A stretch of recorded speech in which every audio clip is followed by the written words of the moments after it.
Good morning. I bring warm greetings from Guru and from the Thai network. Delighted to be here. Maybe I'll just, the idea is to keep the whole conversation interactive. I'll share a few thoughts that have helped me shape my own learnings as an entrepreneur. Maybe with the video, maybe it's better for me to be here so that I can see everybody. But first of all, a huge round of applause to all of you for being here and for embarking on this entrepreneurial journey. I am truly amazed by the energy that I'm seeing here, by the kind of ideas, passion, purpose that is being pursued by each one of you. So hats off to everybody here. It is not easy, but it takes that persistence. If I were to ask if people say, what's your favorite movie? And I keep saying that not for the movie, but for the name. And I keep saying that my favorite movie is Lage Raho Munna Bhai. Because entrepreneurship is all about lage rahoing, right? You just got to be at it because each of us are pursuing some crazy ideas, visions, dreams, which will not come easy. So here's wishing all of us a happy lage rahoing on our journeys. What I want to do over the next 10 minutes is to share a framework which simplifies entrepreneurship. And for me, when I heard this some 15, 20 years ago, it was like a million light bulbs going off in my mind to say, oh, this is what the framework that each of us should think about. And I thought it's probably pertinent as we look at the whole journey that you've been through the last 3 days and continuing to, right? We're looking at the product, the problem areas, the solutions, and today, pilots, partnerships, co-creations, collaborations, etc. So let me share that framework with you with some personal examples and then open it up for a conversation. There's this lady in the early 90s called Saraswati. She was a researcher at Darden. And she wanted to understand how and why entrepreneurs think entrepreneurially, right? What is really meant by entrepreneurial thinking, right? And nobody had defined that so far. So she said, let me try and figure out if I can understand what's happening in the mind of an entrepreneur as they start looking at a problem statement. So she made a list of all the successful entrepreneurs those days, some 75, 80 odd. She defined them as somebody who's taken a company to public markets, reached $1 billion in valuation and started all over again. She says that she had a list of some 75, 80 people. She wrote to all of them saying, I want to come and meet you. About 45 of them responded. She went and met each one of them, and it was not an interview. She gave them a case study. The case was something like, how do you sell shoes in Africa or something like that.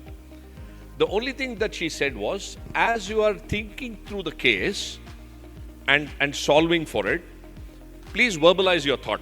So don't think within yourself. Keep speaking on what your thoughts are. She just put a recorder and she recorded those thoughts. And each of those cases took 5-6 hours to solve. So if I'm an entrepreneur, I look at the data, I look at this, etc., etc. And she finally, at the end of 3 years, she had about 400 to 500 hours of content from these 45 odd successful, super successful entrepreneurs, and she tried to find a pattern. And she did. And that pattern, she called it the Effectuation Theory, right? As effectuation as opposed to outcomes. So basically, a cause and effect. So basically, she was saying entrepreneurial journey itself is an effect by itself, and there's no causation. Right? We look at outcomes and say, oh, this caused it. She was saying the effect itself is powerful, and I'll explain what she meant. So she came out with 5 principles, but the first thing that she said was every entrepreneur out there disregarded any data that was out there on the future. So the first insight that she had was all the super successful entrepreneurs said, I don't want to do any work on the predictions of what the future is likely to be because it's useless. And I'll come back to why it is useless. So that was the first insight. Then she came out with 5 principles. And remember these principles. These are super simple, but sometimes we make life very complex for ourselves without understanding the simplicity behind it. The first principle she said was bird in hand principle, right? So what does that mean? She says every entrepreneur starts off with action. We don't wait for things to happen. We look at what we have in our hand. The bird in hand is worth two in the bush. So you start off by saying, what do I have today? And what you have could be your knowledge, your networks, your own insights, your own past experiences, right? And you begin the journey. Nobody waited for something to happen. I meet a lot of entrepreneurs or wannabe entrepreneurs, aspiring entrepreneurs who say, oh, only if I had an idea, I will start off something. Only if I had a co-founder, I'll do something. I'm waiting for somebody to fund me. I'm waiting for some customer to come and give me something. The moment you hear yourself saying, I'm waiting for something, it goes against the principle of entrepreneurship, right? The first principle, remember, is bias for action. Start with what you have today and keep building the network as you go along. You know, Ajay and I were just talking about the journey, and of course he's going to talk about Credila. I think as entrepreneurs, if we had waited, so again as an example, in 2000 when I graduated out of college, a lot of students are here, and I just got out of college. Oh, by the time, in 2000, by the way, I had a lot of hair. The double whammy of starting a business and getting married around the same time kind of wiped out all of it. But if I had, when we started Meritrack as India's first skills assessments company, we knew nothing about assessments. I used to sell software for a Japanese firm in Tokyo. My partner used to sell carpets for 3M. The third guy used to write code for Citibank. But we stumbled onto this idea of testing.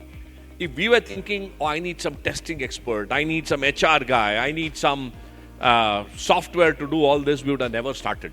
In fact, my first contract was with Wipro, and we were talking to a 25-year experienced, and we were barely 25 years old ourselves.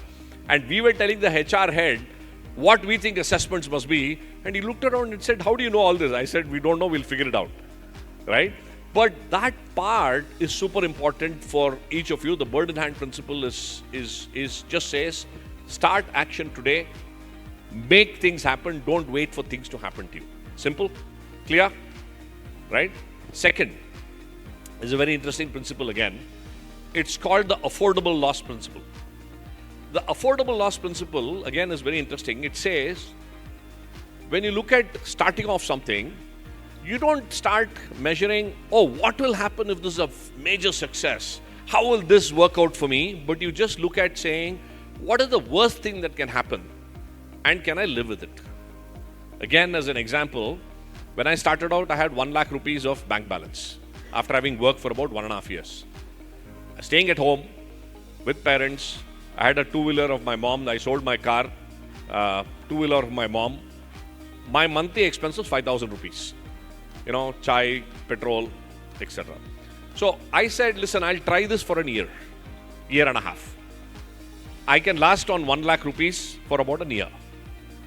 If it succeeds, great. If it doesn't, what is the worst thing that can happen? I would have lost 1 lakh and I would have lost a year and a half of my career, which is okay. I can still go find something else. So my affordable loss was what was driving me, rather than saying I'm going to build of course the vision is there, but you never ever visualize yourself to say, I will be that, and therefore you can't take the hits that come along your way. Right? Now there's a very interesting flip to this as well. What she also realized was entrepreneurs use the affordable loss the other way around. That somebody else's affordable loss becomes your gain. The example she says, which apparently is a true example, is that when Richard Branson, many of us have heard of Richard Branson, the maverick entrepreneur who built Atlantic, Virgin Records first. When he wanted to start an airline, the least you need is an aircraft. And he didn't have the money to lease an aircraft. So he was trying to figure out, how do I get an aircraft? And somebody said, listen, Boeing and Airbus, they have a lot of these aircraft sitting in various stages of lease. So he decided to call the CEO of Boeing, of Airbus, and said, listen, if you have one aircraft that is lying in your hangar, can you give that to me for 1 year free of cost? And if you give that to me and I build an airline, all my orders will come to you. If my airline doesn't work, 1 year later, I'm giving that aircraft back to you. I commit that I'll give the aircraft back to you in the same condition that you gave it to me. So he goes on to say that I was playing on the affordable loss of the Airbus chairman to say, what are the worst things that can happen? I lose the aircraft for 1 year, right? And can I live with that for an entrepreneur? And apparently he said yes, and the rest is history. He went on to build Virgin Atlantic and became a huge success, right? So the insight here is, in an affordable loss scenario, the kind of questions that you ask for partners, customers, investors is never a straight yes or no question, but ask it in such a way that the answer can be a maybe, right? So the insight from this is entrepreneurial maturity is also dependent on the type of questions you ask and how you engage with the ecosystem around you, which keeps all doors of possibilities open, right? And of course, there's a lot more detail to this that you can get to, but I found affordable loss to be a phenomenal, powerful framework for us to think about our own journeys and to figure out how do I strike partnerships, right?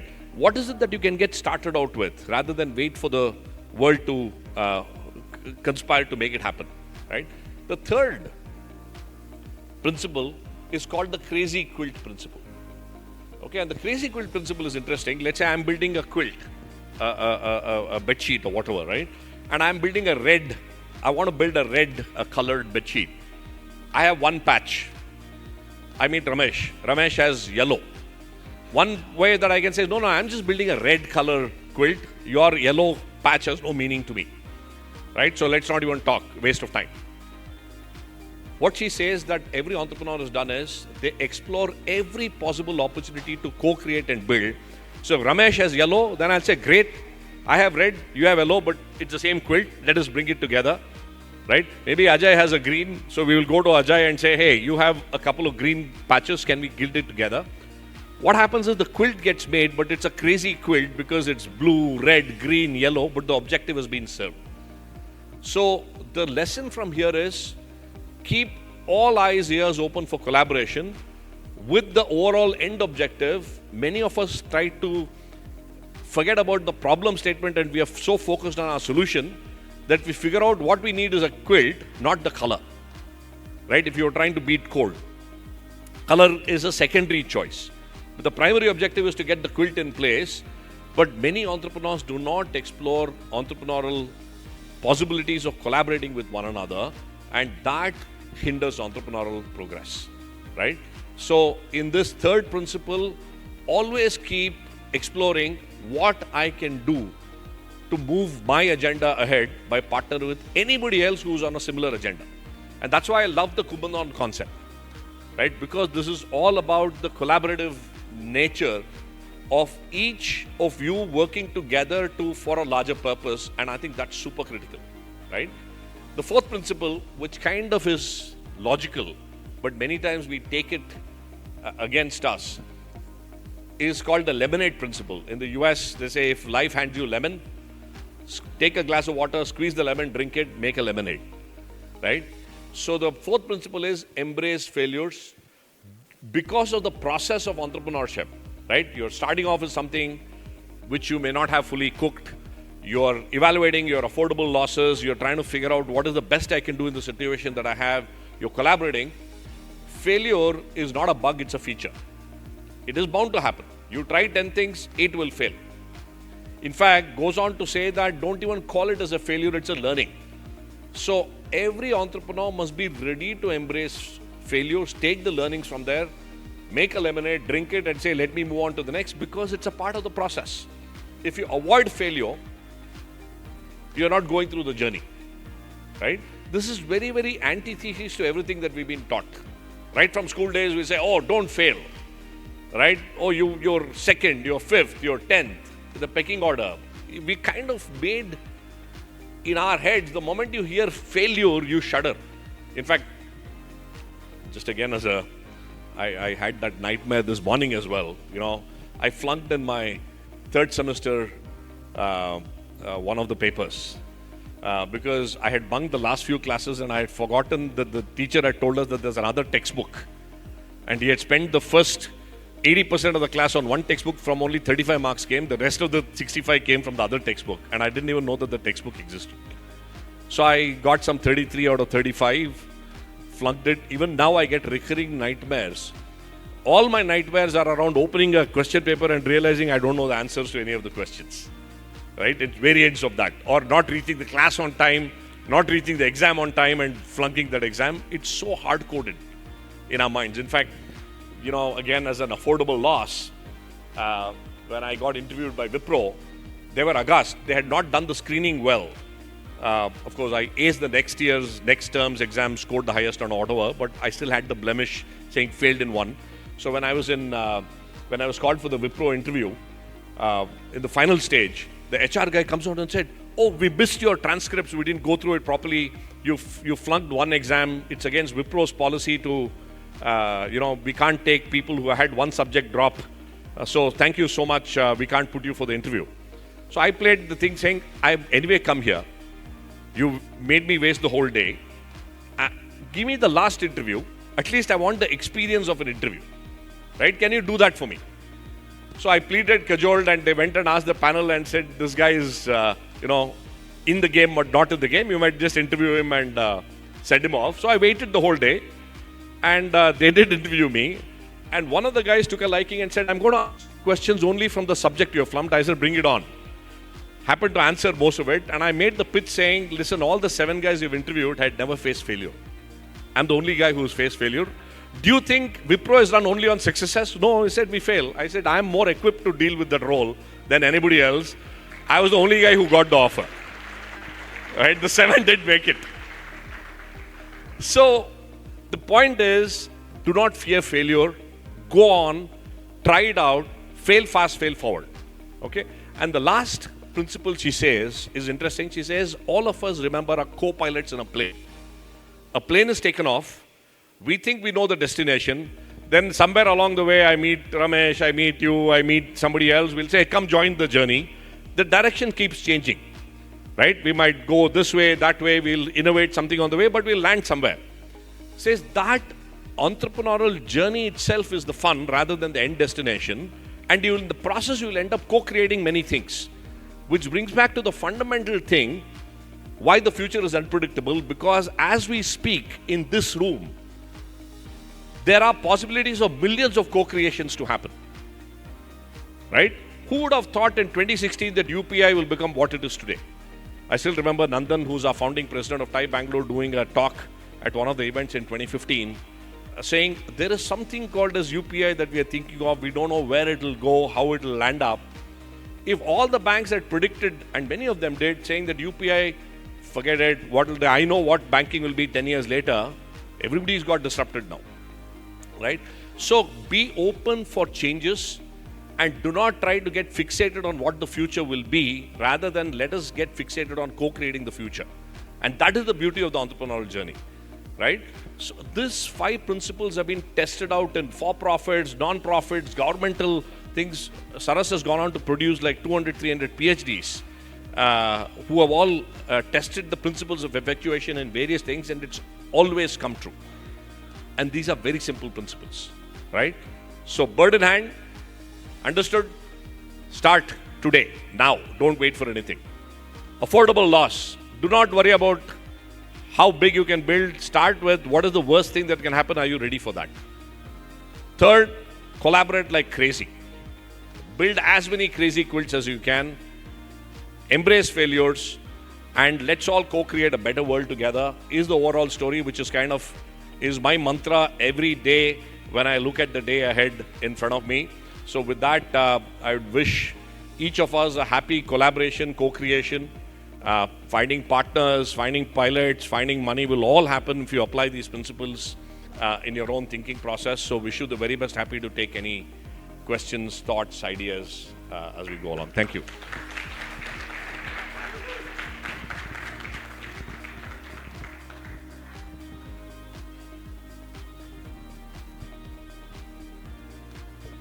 Good morning. Morning. Thank you. It was really inspiring. Just one, I need little more clarification. Co-pilot and co-creation, which third and fifth appeared similar. What is exactly the difference? See the co-pilot in a plane.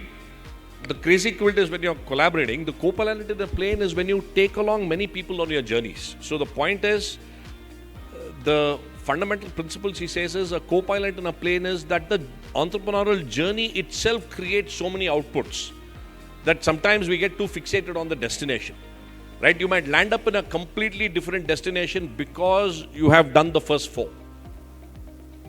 I'm happy to chat more on this offline. Yeah. As we wait for more questions, yes. Sometimes you are too much ahead of times as a startup in a place which is not really fit for startups. Sure. Nasik. And failure is there. Next time also you do the same thing, failure is there. 8 failures. How many failures we had? 8 to 10 failures. Only one success. So what is the advice you will have such? Sure. No, that's an interesting one. Yeah, Nandan is my senior from IIT. Ah, of course. I was in Bangalore for 10 years. Excellent. See, one of the things that I think Einstein said beautifully, that trying to do the same thing over and over again and expecting a different result is insanity.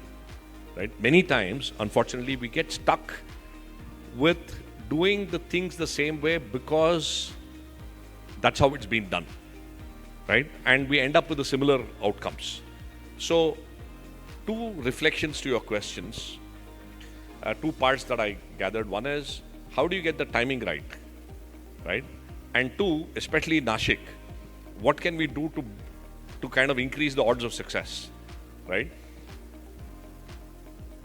One,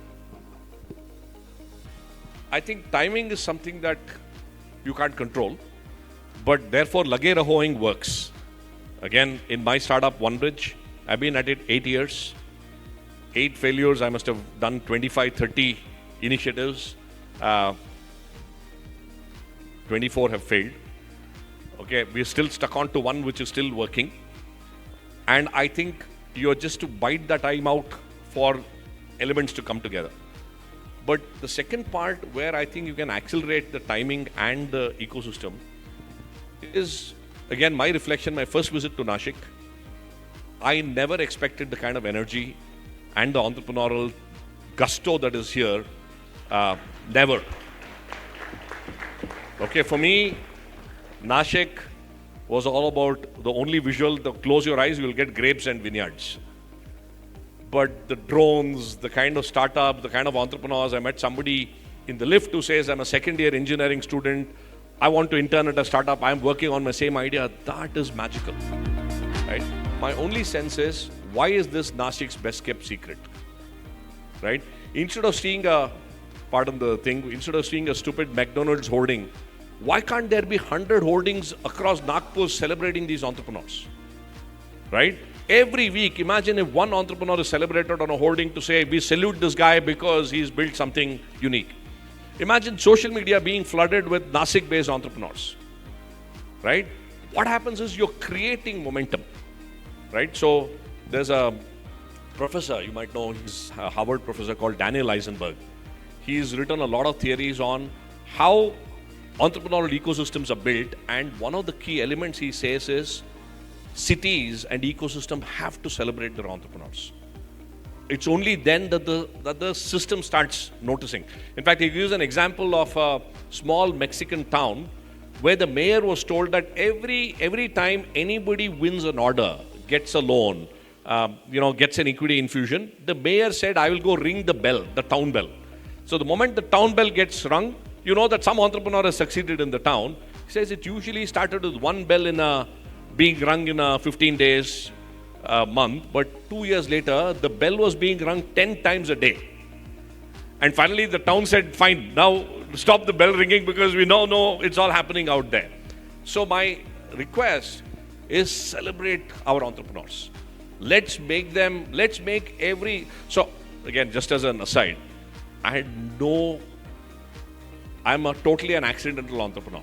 I was happy in my job in Japan. I was earning decent money. I had come down to Bangalore. My neighbor, whom I used to have a chai, somebody told me, you know what, that guy has got $1 million from somebody for some stupid idea. You should go meet him. So I went to meet him. Nice office, 2000, fancy office, from glass facade. I go to his office, a pretty secretary comes out and says, Mr. Jai will come and meet you in 20 minutes. I'm saying, Sala, iska secretary bhi hai, reception bhi hai. What is this happening? Jai comes out, takes me to a meeting room, offers me some tea which is served by one guy. And I said, where did you afford? He says, I've got funding, don't worry. And then he tells me how he taught entrepreneurially. I'm coming out of his room saying, Sala, if this Jai joker can do it, why can't I do it? Right? And there began my entrepreneurial thinking. Everybody I met, you have any idea for me? Is there something I can do? And within 3 weeks, I stumbled onto the idea of merit. Right? We need that. A Mark Zuckerberg is not relatable to me, but a Jai is. Right? But if you can start defining our own heroes, they will spark 100 more heroes. Right? And then the impact starts. Right? So let's celebrate as much as we can. Yes. Good morning, sir. My name is Imtiaz. I'm from Shrimani Cycle. I'm a sustainability startup. I'm, of course, here to collaborate. That's one of the things. Now, as you said, entrepreneurship is a mix of a lot of things coming into picture together. Now, we have heard a saying, you fail only when you give up. And then there's something which you mentioned, fail fast, fail forward. When do we realize that it's fine? Now, draw the line, fail fast, move ahead. When do we draw that line? Frankly, I'm grappling with that question right now. In my own personal and entrepreneurial journey, see, my sense is, I don't think there's a hard line that you can draw. The question about failing forward, failing fast, and figuring out what to do is obviously, on one hand, you have to be holding on to that larger dream. The other part is maybe the way we are doing it is wrong. Maybe the problem statement still holds good. So the way I would look at it is, I will never give up chasing the problem statement I have. For me, the larger vision, the purpose that I'm living my life is, I want to unleash every youth in the world, their infinite potential to create a world of abundance and oneness. That's my purpose. I'll never give up on that purpose. Now, there are many vehicles to reach the purpose. Maybe if one vehicle is not working, maybe that's not the vehicle to reach that destination. Maybe there's something else. So I might give up on vehicles, but I will never give up on my end state or purpose, right? I want to highlight another part here, which is a very specific lesson from the Bhagavad Gita. The good part that's happening in India now is a lot of us are starting off with problem statements which are our purpose and passion. And I urge each of us to find our own purposes, because the purpose is that lodestar.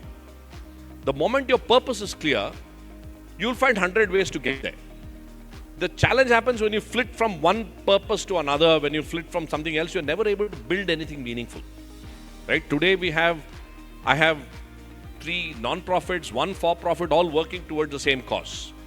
And in my mind, it's one whole rather than 3 different institutions. Right? So that Swadharma that Sri Krishna talks about is a very important part, that each of us have to realize what our Swadharma is. And that Swadharma will give us that power to perceive and to persist. Right? So, as we're waiting, I want to just do a quick 5-minute exercise around the tables. Okay? As we finish this, I want each one of you to ask the other one simple question, and I want you to keep asking that through the day and through anybody you meet, is how I can be of help to you. Right? The power of networks in this room is amazing. Many times we end up talking more about ourselves rather than what we can do for others. The magic comes in any network when you give. The more you give, the more you get. Right? So, in 5 minutes, can we get at least in every table 2 help statements done? Yeah? Okay. Quick conversation. Simple. How can I help? Whoever asks.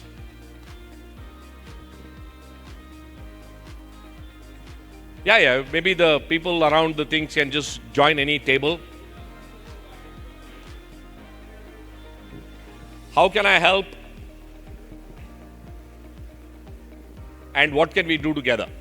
Perhaps.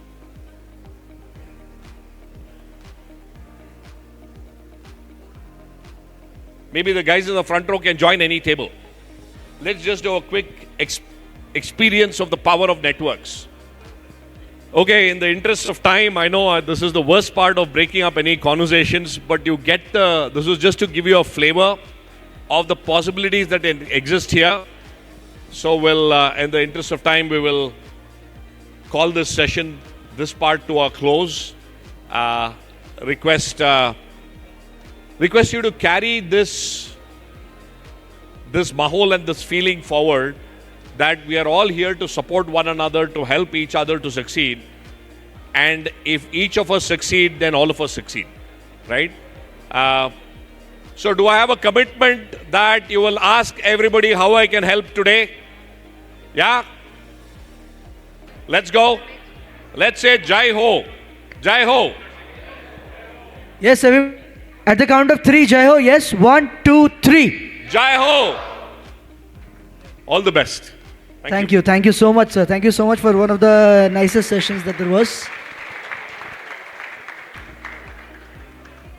Bird in hand, affordable loss, crazy quilt, lemonade principle, and the charm of co-pilot, the charm of the unpredictability. Great. Something. Yeah, and just to say that I'm very, very thrilled and seeing a lot of energy. I'm just saying we should make an intention today that we should be able to start a Thai Nashik chapter very soon. Great. I'm committed to making that happen. That's how I will help to connect the global ecosystem into Nashik. So with all the support of each of the powerful guys in this room, let's get the Thai chapter in Nashik going. Thank you. Great. Thank you so much, sir.